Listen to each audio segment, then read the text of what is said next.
ఇక్కడికి రావడం చాలా సంతోషం. శానిటేషన్ పరంగా ఇక్కడ కొంచెం ఇంప్రూవ్ చేయాలి. మీ సర్పంచ్ గారికి కూడా చెప్పాను, కొంచెం పరిశుభ్రత గురించి ఫోకస్ చేయండి. ఎంపీఓ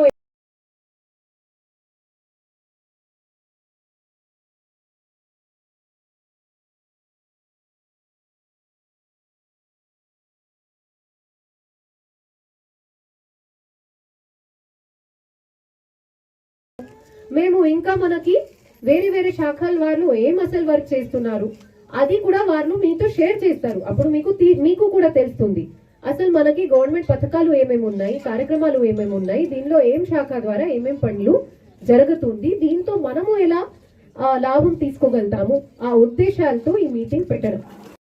ఫస్ట్ వచ్చేసి మాన్సూన్ ప్రిపేర్నెస్.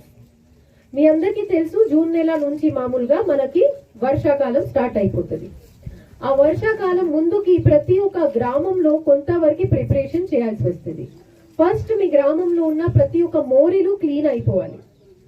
సో దీనిలో మోరీలు క్లీన్ అయిపోవాలి, అది గ్రామ పంచాయత్ బాధ్యత. మీ సర్పంచ్ గారు, మీ పంచాయత్ సెక్రటరీ, మీ ఎంపీడీఓ మేడం బాధ్యత.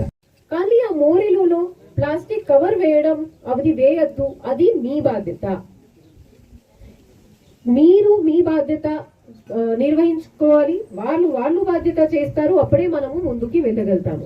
ఇప్పుడు చాలా స్ట్రిక్ట్ గా సాలిడ్ వేస్ట్ మేనేజ్మెంట్ రూల్స్ 2026 రావడం జరిగింది. ఆ డైరెక్షన్ ప్రకారం ప్రతి ఒక్క ఇంట్లో, ప్రతి ఒక్క షాప్ లో, ప్రతి ఒక్క కమర్షియల్ ఎస్టాబ్లిష్మెంట్ లో మన చెత్తకి 4 రకాలు సెగ్రిగేట్ చేయాలి. మీ ముందుకి ఉంటే మీ ఎంపీడీఓ గారికి, పంచాయత్ సెక్రటరీకి చెప్తే వాళ్ళు మండల్ యాక్షన్ ప్లాన్ లో ఈజీఎస్ లో ఆ డీసెల్టేషన్ వర్క్ తీసుకోగలుగుతారు. మా డిఆర్డిఓ గారు కూడా ఉన్నారు. అలాంటి కాల్వక్ లిస్ట్ తయారు చేసి you take it up in immediate 2 weeks so that they don't get overflow and those problems don't come this time. అది సెకండ్ విషయం అండి. థర్డ్ విషయాలంటే మనకి రైతుల గురించి, మీరు ఏం పంటలు వేయాలి, ఏం రకాల పంటలు వేయాలి, అది గురించి మీకు అగ్రికల్చర్ ఆఫీసర్ గారు చెప్పారు. దీనిలో షార్ట్ డ్యూరేషన్ క్రాప్స్ ఉన్నాయి, అది సీడ్స్ కూడా చూపించారు.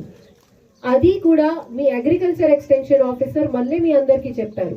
ఒకవేళ ఒక వారంతో వర్ష రాకపోతే ఏం వేయాలి, ఇంకా 2 వారం రాకపోతే ఏం వేయాలి, ఆ ప్లానింగ్ తో మీరు చేస్తే ఖచ్చితంగా మీకు ఏం లాస్ రాదు. దీనిలో కూడా క్రాప్ వైవిధ్యం అంటే మన జిల్లా మొత్తం ప్యాడీయే. రైతులు ఇప్పుడు చాలా మంది మన హైదరాబాద్ దగ్గర ఉన్న రైతులతో మీరు మాట్లాడితే క్యాష్ క్రాప్ గురించి వెళ్తున్నారు. క్యాష్ క్రాప్ వేసి వాళ్ళకే ఎక్కువ ఆదాయం వస్తుంది. చాలా మంది ఇప్పుడు పాండాలు వేసి వెజిటేబుల్ చేస్తున్నారు, ఎవకాడో వేస్తున్నారు, ఆయిల్ పామ్ వేస్తున్నారు, కాటన్ వేస్తున్నారు.